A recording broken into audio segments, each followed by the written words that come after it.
Low ceilings in these little rooms. Okay. Hello, everybody. Good evening.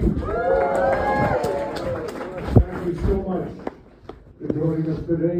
Really appreciate it. And I think you're going to be leaving here feeling very good. And I'm so happy to finally met you. I met your daddy a little while ago at a couple parties. And, but I got to know you because of my wife, Jody. She read your book. Thank you, Jody, for reading my book.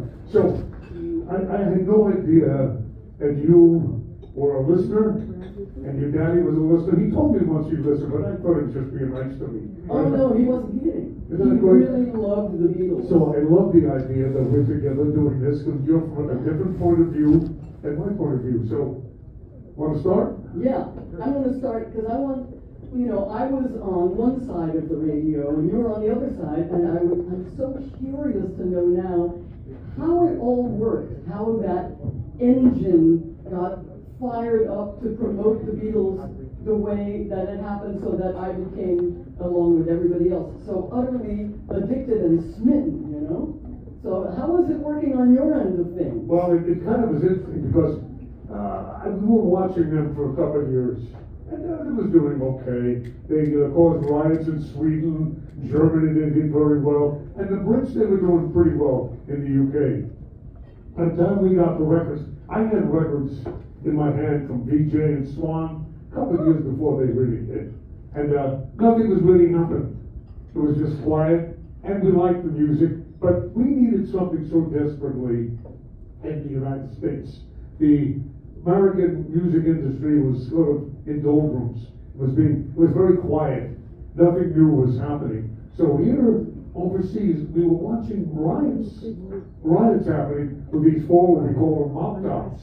And very honestly, it was very, very interesting, because when we heard these records, we kept, how dare these upstarts with long hair. It was up to their earlobe, that's about it. Little did anybody know what was going to happen. How dare they do Chuck Berry and Jerry Lee Lewis and the Everly Brothers? Well, what's going on here?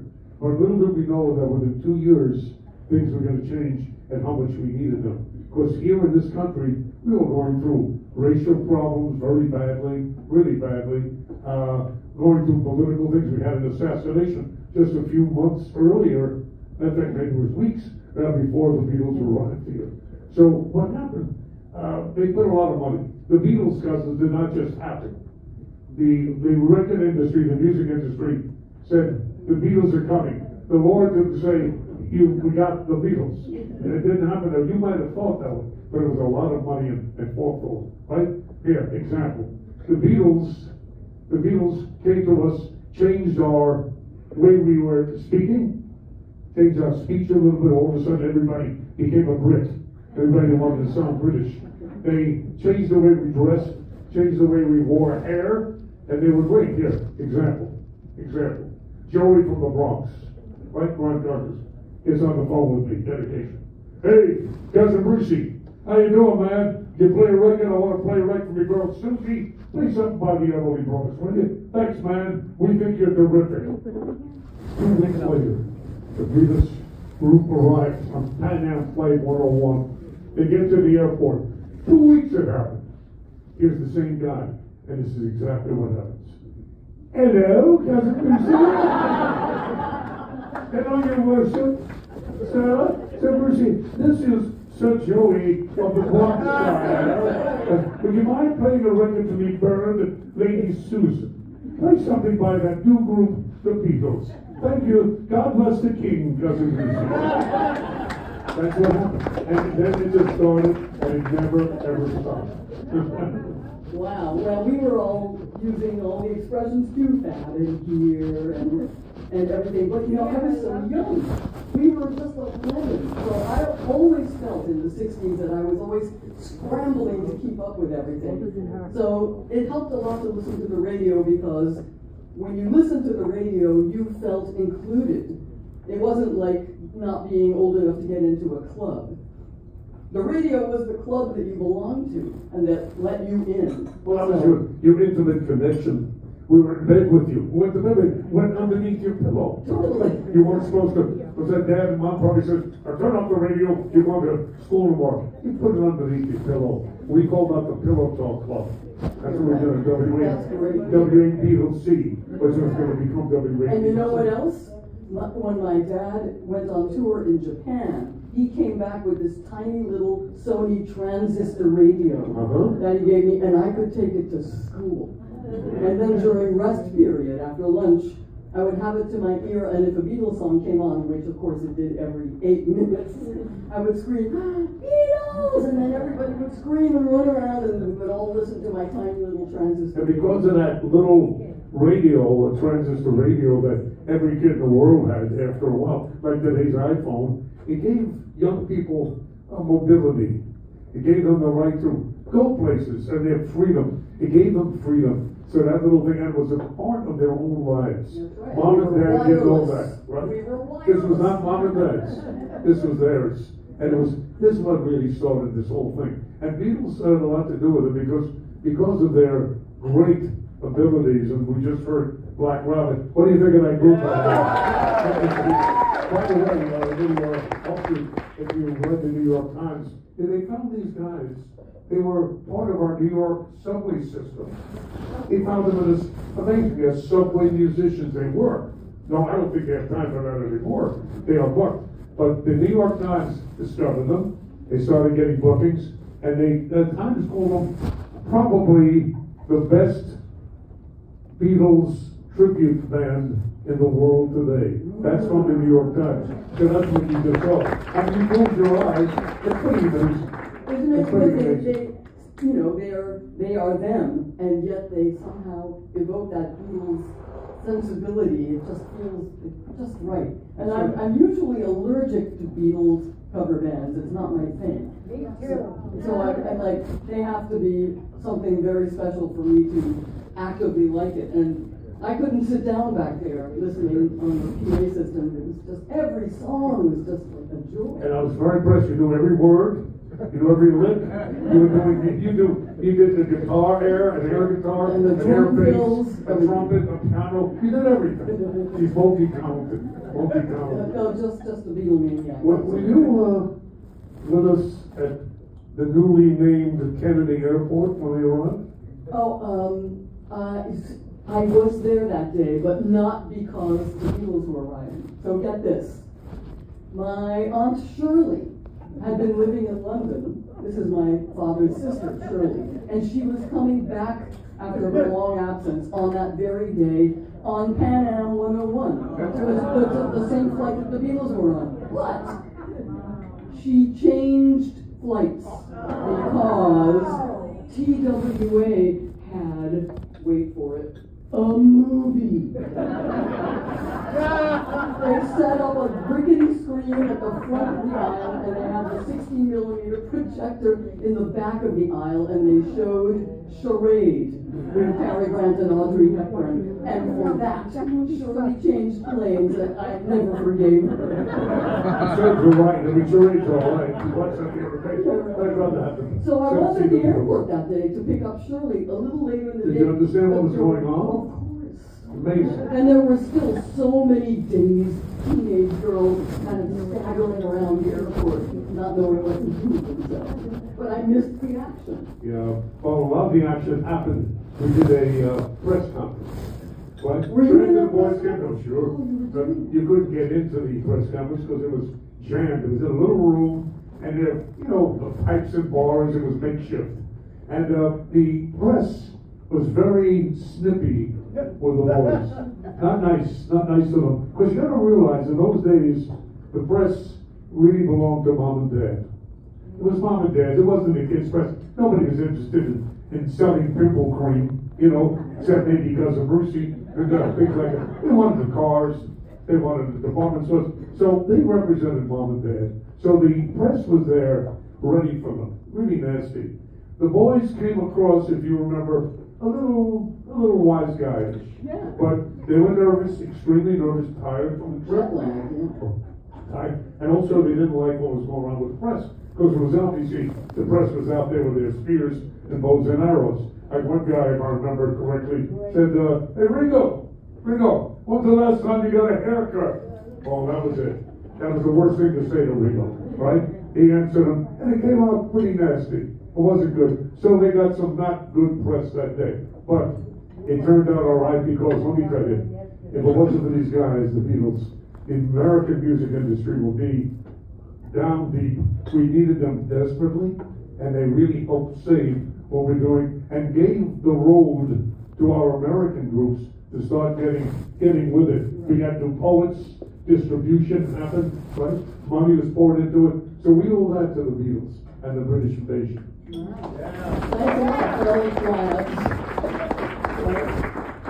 Yeah, so even though the Beatles were our generation's music, there were a lot of grown-ups who liked it too, and my dad was one of the big Beatles fans in his generation, and he really advocated for them. He talked about them a lot. He sang "And I Love Her" in the middle of his young people's concert to demonstrate sonata form. And the kids in the audience went bananas, and you can actually see this clip on YouTube, and the cutaways to the girls in the audience all squealing and covering their faces, and they're all just beside themselves. It's the cutest thing you ever saw. Well, honestly, what you said is true. Not only did Lenny, Mr. Bernstein loved them, but suddenly, after about a year or so, the adult world latched on to the Beatles. And they realized that the long hair over the years wasn't so bad, and they weren't going to be there to ruin their kids' lives and destroy them. So suddenly, on the air, I started getting people, grown-ups, calling us for the Beatles songs that they had discovered. See, so they discovered after a while, it became an adult thing too. So they shared it. So we owe the Beatles a lot, not only for youth movement, sociologically, hair and the way we spoke, but we got mom and dad to meld with us, to walk with us, and they got interested in the music. And this, just like your dad, they got in, and it was something that we were sharing. So the Beatles taught us how to share. And let me tell you, we needed them. We needed them for everything. And you know, I always say the Beatles, the music was very important. There's no doubt. It's just heard a few moments ago. This goes on and on. It's going to be here forever, I think. But they were more important, I think, or as important for us growing up culturally. They had a tremendous impact on our culture. And to this day, I'll always remember that. So anytime I play a Beatles record, somebody invariably asks for Beatles records on my show, right? I always say, you know what? That's great. The music was great. But I remember John and Paul, right? And what they did, how they got involved later on politically, right? And poetry and poetically. And they really helped bring us around and bring us together. So we owe the Beatles a great deal of thanks for bringing this world together. And you know the amazing thing about the Beatles is how they endure from generation to generation. It's kind of inexplicable in a way that you know, my kids' generation and now that generation's kids all listen to the Beatles music together. It's evergreen. It never seems to get old or tarnished or rusty or anything. It sounds as fresh today as the day it arrived in our ears for the first time. So, speaking of arriving in our ears for the first time, were you around for that first Ed Sullivan show? Were you at it? What was your involvement? I was stationed with WABC, which we call it WABC. I was stationed outside. I was not in the studio till later on. I got there just in time. And I was outside of the Ed Sullivan Theater. And I got to tell you something. It seemed like it was New Year's Eve. There were so many thousands out there. The police, and by the way, the police were great. They were involved with this thing too. They loved it. They loved the whole thing. The kids were great. There was very little problem out there. But outside, a lot of action. Everybody was there for one reason, to share the space, which I want to talk about in a few moments too, before we get into Shea Stadium and things like that. But the Sullivan Show is kind of interesting. Tell me what you, and I'm going to tell you a funny story about Walter Cronkite and Ed Sullivan. Tell me first before we do that. Tell me about your feeling. You were in the audience. Is that correct? I was not there. I was at home. Oh, I thought I read you in the audience. Stadium. Oh, I thought you were in the Ed Sullivan Theater too. No, I wish. First. How I wish. You watched it, and you were watching it. Yeah, and it was dinner time. And what was it? So, what did it feel like? well, first of all, I insisted that our parents allow us to wheel the little TV set into the dining room so that we could watch it during dinner, because I was not going to miss that.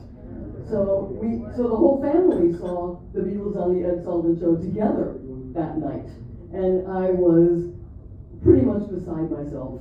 And remember when they showed everybody's name, and when they got to John, that there was this parenthesis, sorry girls, he's married. Who was your favorite Beatle? At that point, it was, maybe I was still in love with George at that point, but I switched. Very early on, I switched to John Lennon, and then it was John all the way. You were switching. Because, you know, we used to have our rave Beatle contests all the time. And people would call it their favorite Beatle, then we played the record. Number one, always, was Sir Paul McCartney. Number two was Ringo came in a third, died pretty close to George. Yeah, don't ask me, that's how it happened. I always thought George came in third, and Ringo always brought up the rear. Yeah, it's very close. It was close. Wow. I remember George. George was always considered, they said, the quiet Beatle. But he wasn't quiet. He was brilliant. No, he was brilliant. He was probably bored. I remember there's a photograph that they showed earlier with the four listening to me talking and interviewing them, and George was sitting on top, away from everyone else. He seemed to want his space, and he just wasn't as interested as Paul and George were. They were the guys that really were marketing. Well, also they were the guys who were writing 90% of the songs, and so maybe God gave them more investment in the process, and George was a little resentful. But George had so much in him. So much in him. And his songs were great too. There's a great story about Ed Sullivan. If you want to get the story, it's kind of fun story. Sullivan, how do we do this nicely? He didn't know diddly squat. I'll be nice. He was a stiff. He was a kind of a stiff guy. Very bright guy, very popular, very successful. He didn't know one from the other. Didn't know who the Beatles were. So we said the Beatles were coming in, and they were booked by his producer. Had no idea who they were, right? So he calls his friend Walter Cronkite. So I'm going to be recording this, and every once in a while I play. This is exactly what happened. Hello, Walter. Yeah, this is Ed. Oh, hi, Ed. Walter, did you ever hear of a group or a band from England called the Beatles? Dead air. He said, Walter says, so just a moment. Mary! Talks to his daughter. Did you ever hear of the Beatles? Hurrah! She was invited to the theater that night. That's how she got the seat. That's how she got in. That's a true story. That's good. Well, good. So Walter set Ed straight. That's very good. And well, he might have. But in a way, you can't blame Ed Sullivan because he was so clueless. And who were these interlopers coming from England and like what? And he was probably still stinging from his experience with Elvis. Because when Elvis went on the Ed Sullivan Show, the whole country practically melted down. Remember? And he melted down too. He wanted a band. I mean, that was a mess. That was the whole thing because he didn't know what to expect. He didn't understand this young new stuff called rock and roll. He was with puppets with their fingers.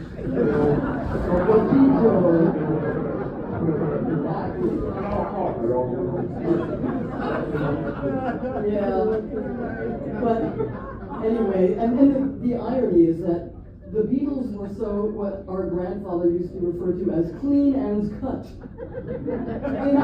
They were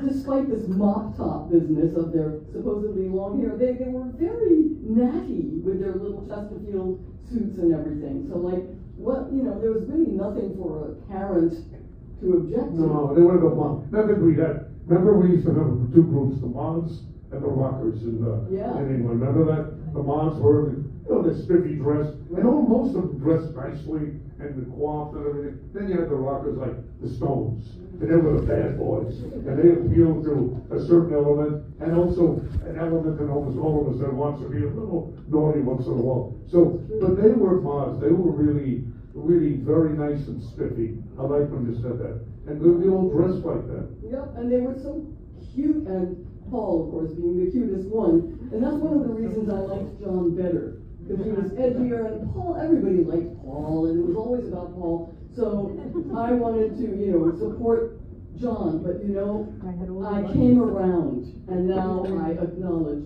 that Paul was really the brains of the operation, the real musical engine of that band. Yeah, well, I think you're right. I think John was the intellectual part of that band. I think Paul was the marketer and also the experimenter.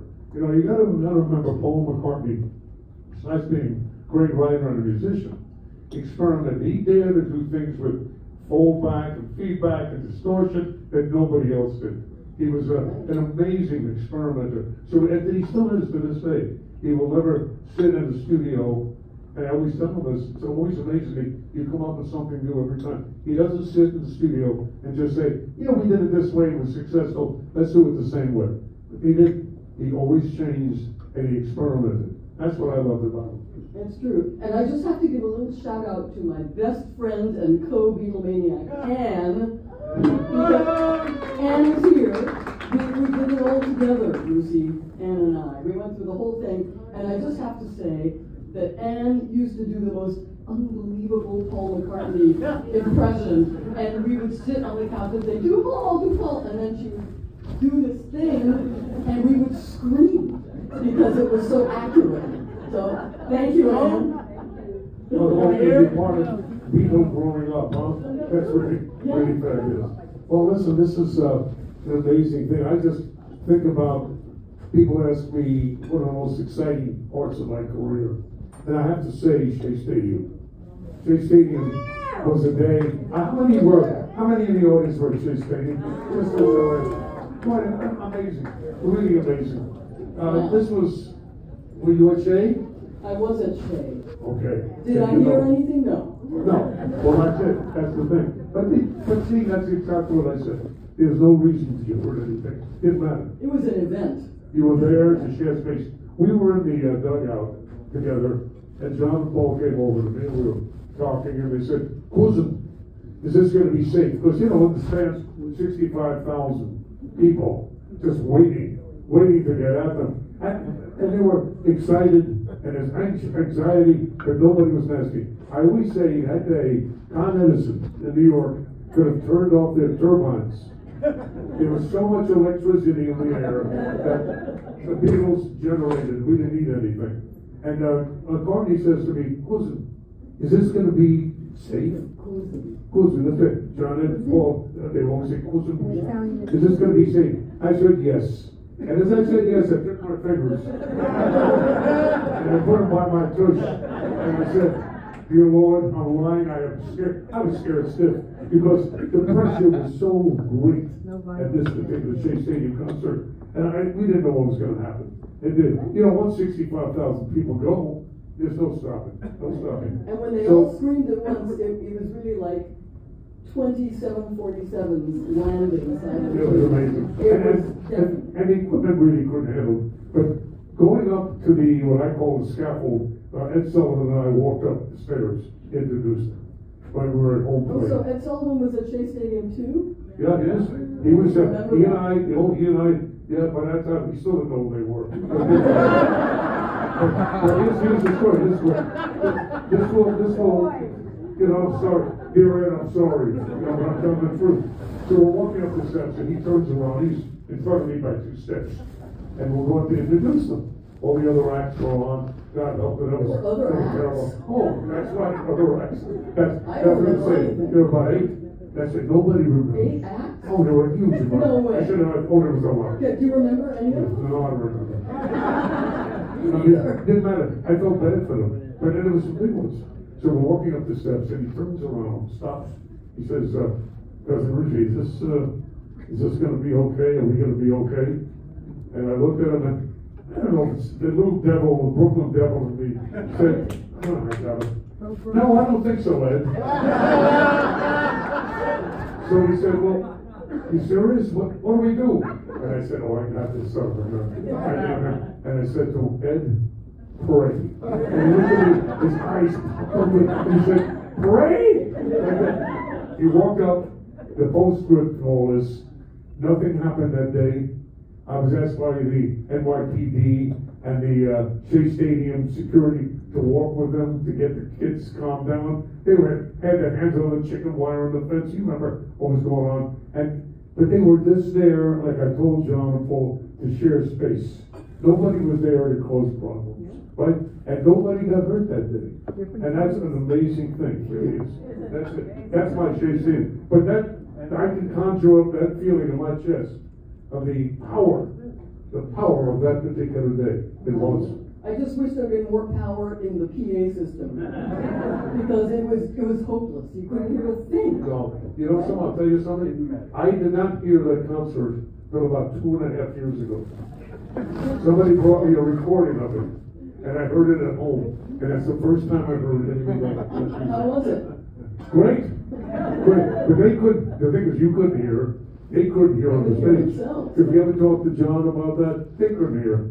They couldn't hear a thing. And after a while, they stopped. They just went, yeah, they know. And they did a thing. Because people were just there to share space with them. It wasn't the music. Well, I was there to hear the music. But, you weren't going to hear it. Nope. Nothing. How much did you pay for your ticket? Oh, I don't know. Your dad probably got it for nothing. It was our Aunt Shirley, the one who didn't get on Panama 101. Maybe this is how she was making it up to me. She got the tickets, and my brother was there, and Anne, were you there? Yeah, we were all there. You want to introduce the Dinas here and your brother? Yeah, my brother and my sister were Nina. Yep. Where's Nina? My brother, Nina. My sister, and Anne were all. Nina, stand up. Let me see you. Hi guys. Dr. Brucie. My brother loves you. That's great.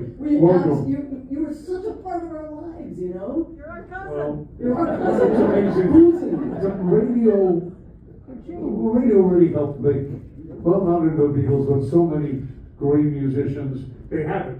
But without the distribution, they might as well stay in a room and play to 100 and some odd people, which is nice. But when you're reaching millions because of the distribution and the technology of radio, it makes it really wonderful. And it reaches the people. And today it continues. Today on my shows, I don't know if you're aware, I am the morning show in Tokyo now.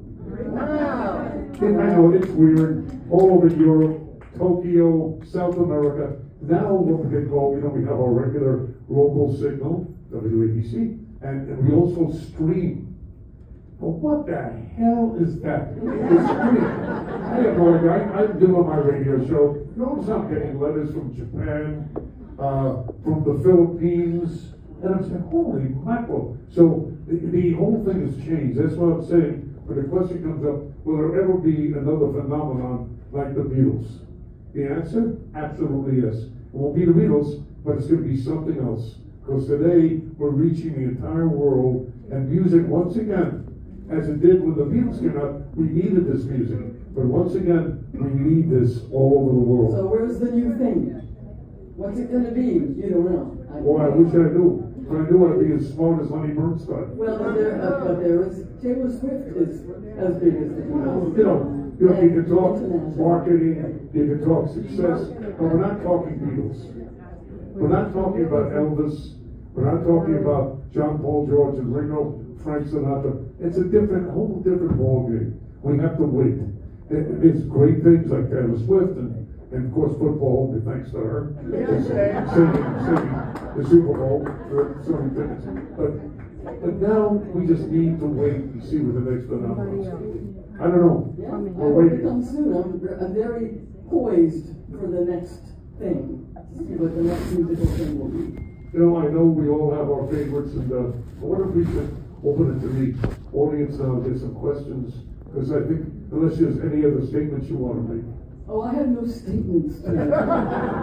Sure, let's see if anybody has questions. We have some microphones. All right, now let's get where's our producers? We put the house lights on. Is that possible? I'd like to see the audience a little bit. Too much.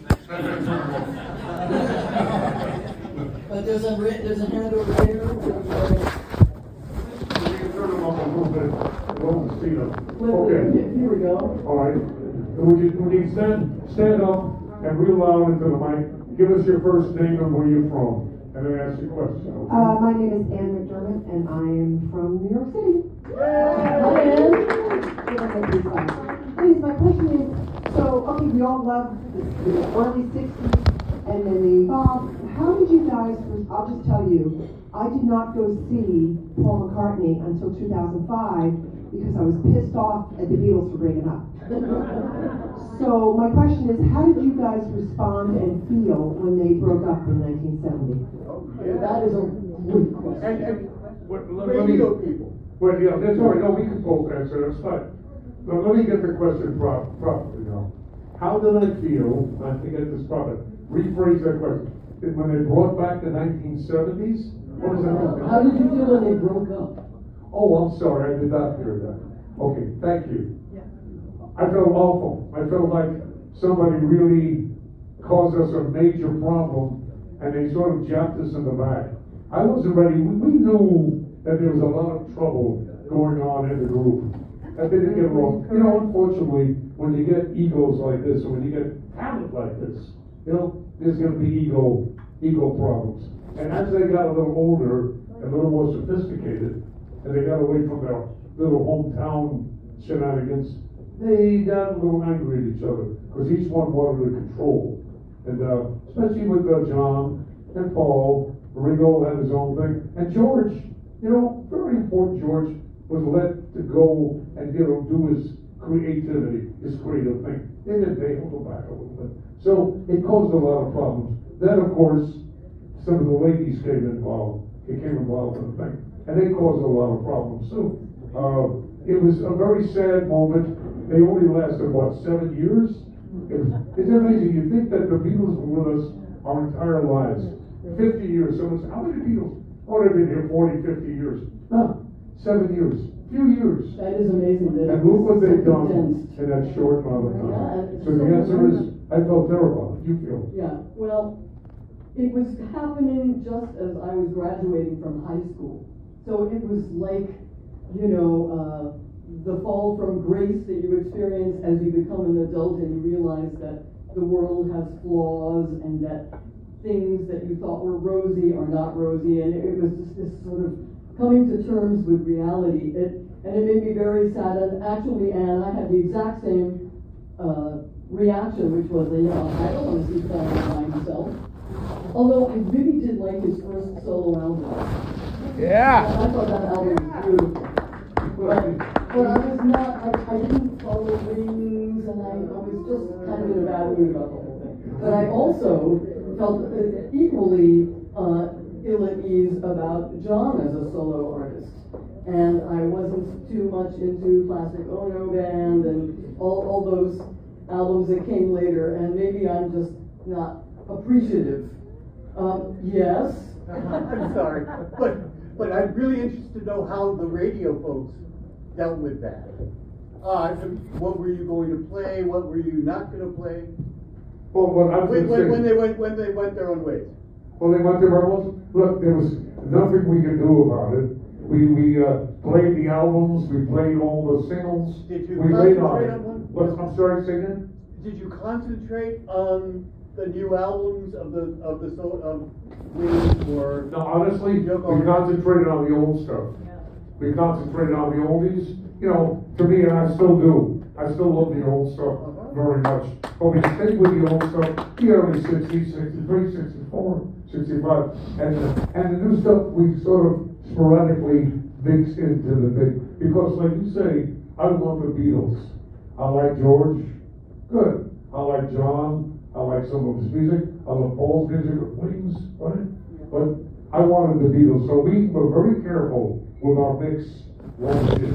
We stayed with the Beatles, and we did not want to upset the audience. And it really would have upset the audience. You know, it's also true that the late Beatles albums were much less conducive to top 40 radio. Yeah. They were getting more, you know, the songs were getting more sophisticated, and sometimes one led into the other, and so they didn't lend themselves to the top 40 playlist so much, right? Yeah, but neither did any of the other groups.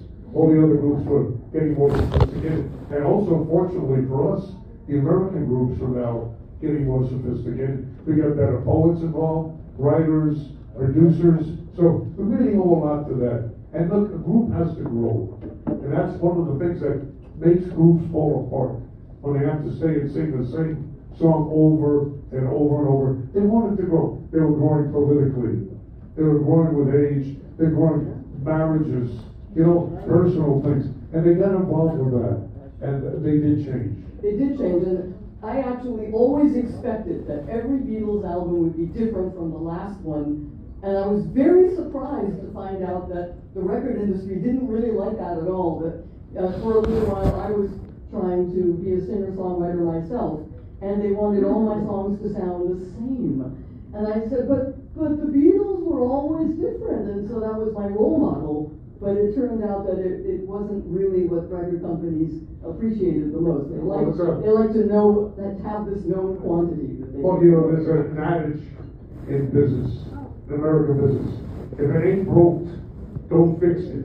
If it ain't broke, don't fix it. Leave it alone. You know, when you have a successful run, the rails are going beautifully, the flights are taking off, you don't fool around with it. You tweak it a little bit once in a while. And remember, Jamie, we waited years and years for something good to happen with our industry. It was lying flat. Right? And finally, it was going someplace. Yeah. As it's going now, different directions. But the Beatles and that group really gave us a whole brand. Yeah, they galvanized the whole system, the whole scene. Another question? Yeah. My name is Ohm. I'm newly moved to New York City, and Jamie, we actually crossed paths at the New Harmony Festival years ago.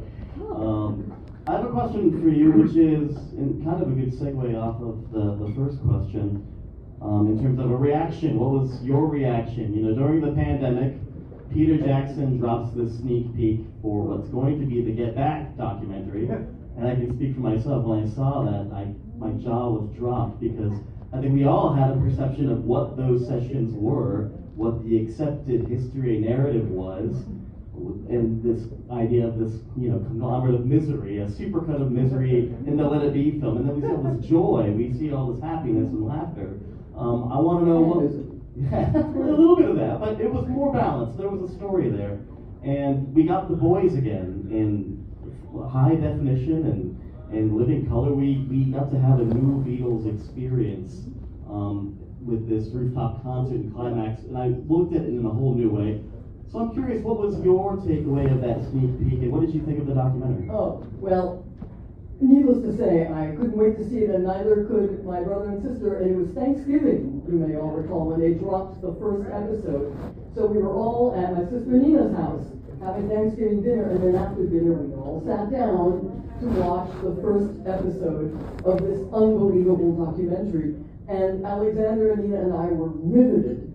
And then the next generation, my kids and Nina's daughter, Alexander's daughter, they all, one by one, started leaving the room. they couldn't really hang in there with it. It was a little too much of a deep dive for them. It's a very deep dive, that documentary. Have you seen it? Yeah, I absolutely agree. I think they understood what we saw of the Beatles, younger generation, but they don't have the same feeling. There's something called deep emotion that we all have, D-E, deep emotion. No matter what the Beatles do and what we ever see, we read into it. And it becomes very much part of our lives, not their lives. But that's it. Life goes on. Our parents didn't like them at all. Remember that? They were afraid they were going to run on lips. Anybody got a question? Jamie, I have a question for you. I'm wondering, your father over here. Oh, hello. Hi. It was great to sing backstage with you. Your father being one of the consummate composers and musicians, the Beatles, I don't know if it was 65 or 66, Lennon and McCartney were the best composers in England, as legitimate composers. I'm wondering whether he ever talked about them musically. Supposedly they He didn't. talked about them musically constantly. As I mentioned, he used them on a young people's concert. Good Day Sunshine. And he talked about Good Day Sunshine and how magical that song was and the incredible invention of the tag at the end of the song where they're singing Good Day Sunshine, and they go into a whole other key and then they're singing in canon, and my father just couldn't get over it. He loved Revolver better than any of the other albums. I think that was his favorite. And he just, so one of the great experiences of my youth was to go to the record store, remember record stores, and buy the new Beatles album and go charging back to the house and bursting into my father's studio, Daddy, I got Rubber Soul! And he would put it right on the stereo and we would sit down together and listen to the music, and then he would give me this play-by-play, talking about each of the songs and telling me stuff about music. And he did this for all of us. And we just had this amazing sharing of the Beatles. I remember a day we were all in the swimming pool in the summer. Alexander and my dad and me, and it really bugged him that Love Me Do only had 2 parts, because he wanted all 3 of us to be able to sing it. So he made up a 3rd part. So there's Love Me Do, and then this Love Me Do, and then he made up Love Me Do. So that we could all sing it in 3-part harmony. And that's sort of how he rolled. And Bruce, you knew all 4 Beatles. A lot of people say that George Martin was the 5th Beatle. Did you meet George and have any kind of connection with him? George, I think he probably the Beatle I really knew least. I knew John very well. He meant the producer, George Martin. Not George Harrison. He meant the producer, George Martin. Oh, I'm sorry. I didn't. He said, yes, I met George. Sir George, I met him. Had really nothing professionally to do with him. He used to come and thank me for playing the records and ask if I had any suggestions or what I would like to see. And I would tell him, just keep it 1964, I'll be happy. I'm not into 68 right now. But I did, I'm sorry, I looked at George. Of all of them, I really knew John probably the best. And now I know Paul very well. I hear from Reno every once in a while on the phone. And I miss the boys very much. I think this will be something that we'll never have in our lives again. But together, they were magic. And together they were grassroots. Not educated musically, but amazing. Did you ever go to Liverpool? I've never been to Liverpool. There's an education. Liz is going to take me, right, Liz? Yeah, if you ever get a chance, that's what to do. And you go to see Strawberry Fields. And you actually see what they did. You see that orphanage there. Now, unfortunately, all the signs, like Penny Lane and everything, all the signs that were put up by the city fathers are all gone. Because people came and they took souvenirs. So they had to paint them on rock. Everything's painted, right? So there's Strawberry Fields. And then you take a drive right through Penny Lane. And you see, as you go through Penny Lane, you see the barber shop and the fire engines and the banks. It's amazing. Another customer. Customer. That's right. Customer. Wow. They wrote about their lives. And I think that's what made them so endearing to us. They talked about growing up. They talked about things that we all can identify with. As we got older and as they got more sophisticated, it got a little complex, right? So it left a lot of us. Yeah, I see a question over here. Hi. Oh, okay. First, let's give him the mic, and then can the microphone come over here, please? You want to take real loud, could you? Yeah. I don't know, anybody who can. I'm Barbara. Up to you. Barbara. Jamie, it's Barbara, New York City. Hi. I'm so happy to be here. I think many of us are here to honor you. Do we have a microphone? With just the Beatles, Speak into the microphone, okay? everything you said to us in the 60s, you really calmed us down. It wasn't just. I really can't hear Barbara. We can't hear you too much. Barbara, you You're gotta talking to the use that microphone. Okay. There we go. It wasn't just pillow talk. You spoke to us. It wasn't just the Beatles or the Stones or any other groups. You really talked to us. She's talking You about had contests. I won a contest, and my mother won the contest. It was for the Wow. Housewife Hall of Fame Award. When you came to my house to give my mother a silver bowl. You went to her. You went to your house. You went to her house. Yes. Housewife Hall of Fame contest. But you did so much more than the Beatles, so thank you. Oh, When Jamie told me she used to listen to me every day, that knocked me out. And that's so sweet of you to say that, but, you know, I love that as a person, but I can't accept it because, very honestly, I wouldn't be sitting here with Jamie if it wasn't for those four lads and people like them. Because of their poetry and because of what they've given us, we have shows and we present this to you, and it becomes part of your life. So I thank you so much for saying that. That's very, very nice. But I don't know if I can accept that gift and that responsibility. That's scary. If you are, alright, sure. let's go with it. He's got his own microphone now. Here you go, real loud. Hi Jamie, hi Bruce. Brucie, I've been a fan of yours since the 80s when I was a kid. I was just wondering, Excuse me, the 80s? I look older, but I'm a little younger. So I was wondering, you interviewed the Beatles when they first arrived here. Did you ever get to interview them later on, like in the mid to like the late 60s, and were their personalities much different from what you could tell? Because I heard John Landis worked with Michael Jackson on Thriller, and he worked with him again like on the Bad album 6 years later, and he said Michael Jackson's very different. So I was wondering, did you get to interview the Beatles in the late 60s, and were their personalities like much different? Oh, absolutely, yes. Like anybody, I guess all of us, it changed so drastically from the time that I first met them when they came into Kennedy Airport. They were scared stiff. They were nervous and scared. 4 or 5 years later, oh, they were on wheels. I'll tell you, you couldn't stop them, right? They were very, very involved in what they did. They became very political. They decided that they're going to have each individual will have their own way of doing things, and they started fighting.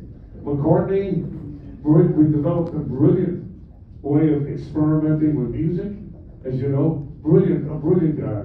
Not only a fine writer, but an experimenter, a good technician. Right? They did change. They changed personally.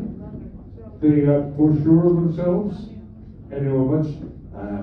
I didn't find them as happy and as carefree 5 or 6 years later. 4 or 5, 6 years later. Can you imagine Things the changed. pressure of that degree of success has to be the pressure cooker of it? Must have been like it would change anybody. You can imagine the pressure of these people. That's why they had a split. There was no way that pressure cooker would have exploded. There was no way they did, but they did change radically. Yeah, but they, they were human beings, and as they grew, their intellectual side grew, and they wanted different parts of their lives. They wanted to express themselves differently. Expression happens as you grow, and as you grow, you go different roads, and that's what happened with them, and that's why they really split up. Could they have lasted another couple of years? Maybe, but the pressure would have been terrible. Yeah. Which is sad. There's a Sad. question right back there. Does somebody have a microphone now? Okay. Cousin Brucie, Yes.